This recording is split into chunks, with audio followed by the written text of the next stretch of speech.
it mean personally for you to give?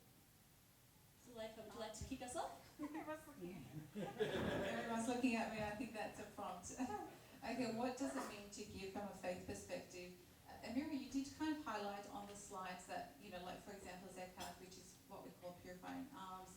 There's a huge emphasis in Islam of giving, and that's where it's one of the pillars of Islam. But also there's the notion of sadaqah, which is charity, which goes above and beyond that as well, where you give in other ways as well. And that's I guess the beauty as well, that giving isn't just the financial giving, but it's giving of your time, it's giving of your knowledge, it's giving of your energy, and so forth.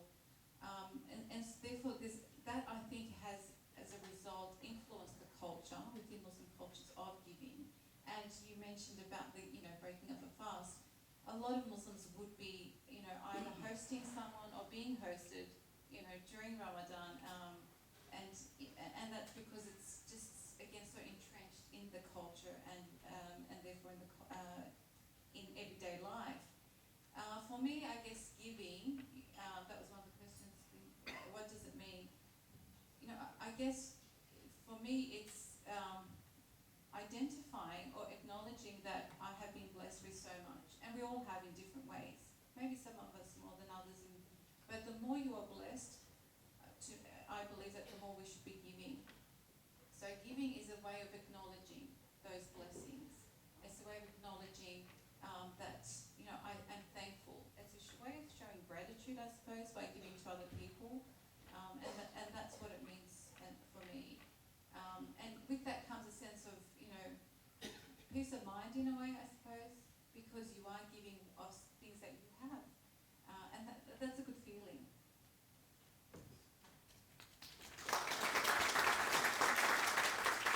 It's very hard to follow you.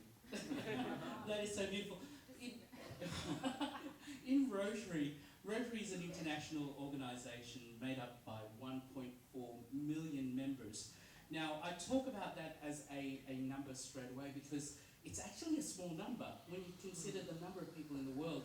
And you think about what you just talked about, which is the essence of Islam, which is the giving and the passion that you have there. In Rotary, I'm astounded all the time whenever I see Rotarians around the world who just have what I call ikigai, the purpose for being. And that purpose for being is actually just to serve others. And so, from an institutional point of view, in Rotary, we share so much together.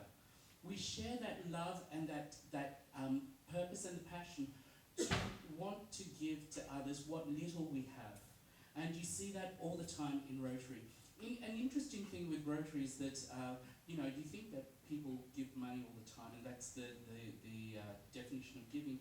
You hit it on the head there where you said that it's not just giving of dollars. In Rotary, they give their vocation, their expertise. Andrew, you were talking about in Central Melbourne. Central Melbourne provided mentorship, and that is a vocation that Rotarians bring to Rotary to share with others. And it's interesting too, that business knowledge that they give out to others actually attracts more giving from partnership.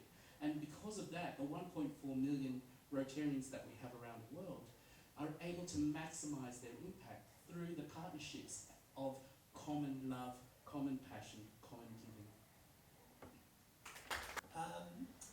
I guess if you wanted to expand, is there any specific examples around sort of the giving? And a second part of that could be, are you finding that people, and it goes without saying at the moment, there are significant issues, troubles in various parts of the world, are more prepared to give now, or you find it more difficult to encourage people to give? Michael? I attended a lunch at the Rotary Club of Melbourne last week, and they were talking about philanthropy and how around the world philanthropy is dropping, and we know this, we actually feel this because even ourselves, we're feeling that pinch on our wallet. One of the things that encourages me about the giving that I see within Rotary goes back to that whole vocational thing. Often we think that money, and I say this with all due respect because it is based on what you just said. But the thing is, often we think that money is the only form of giving.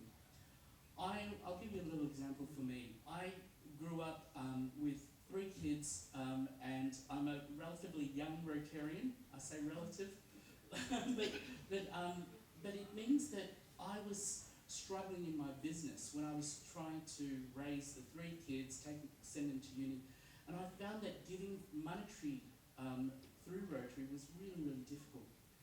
But I also, as you mentioned, I'm a tenor, and my vocation is singing.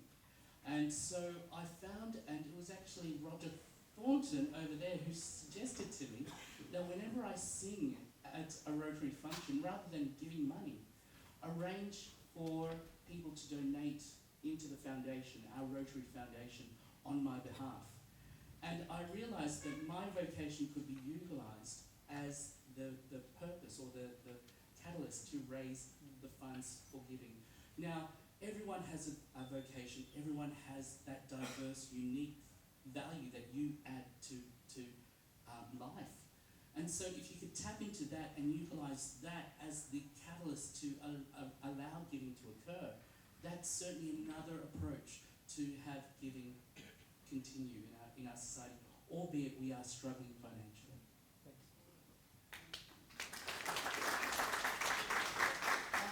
And I do believe, I don't have stats, but research shows that those who are not so well off are those who are the most generous. And so that's very interesting because I guess they could empathise, or it could be that they've been in the situation of those people who are going through that hardship. But just also reflecting on what Michael said, I think, you took me back in my earlier days where I was a pharmacist in my previous life. I'm not sure if you knew that, Andrew. Yeah, you did? Okay. But to me, changing my profession was a form of giving as well. And I think, again, this highlights that giving goes above and beyond money, financial giving as well. Because I wanted to be doing something that's about education. And so that's where I got involved in Israel, the work I do.